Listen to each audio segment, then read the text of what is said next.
आज आपण पंचामृत बनवणार आहोत।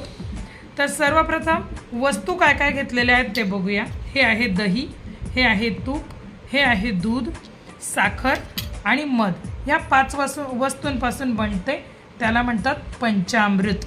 तर सर्वप्रथम आपण दही घ्यायचं आहे आणि ते छान असं मिक्स करून घ्यायचं आहे। दही असं फेटल्यासारखं करायचं, म्हणजे त्याच्या अशा गाठी दिसत नाही। हां, दही फेटून झालं की मग त्यामध्ये आपल्याला घालायची आहे साखर, म्हणजे ती मिक्स होते।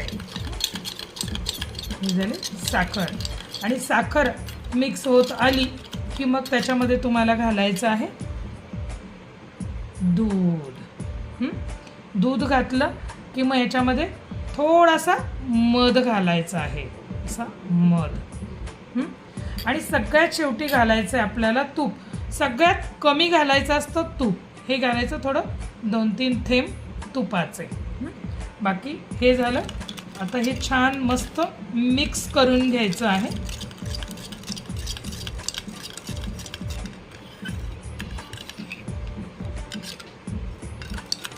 जोपर्यंत साखर विरघळत नाही तोपर्यंत तुम्हाला हे छान असं ढवळायचं आहे।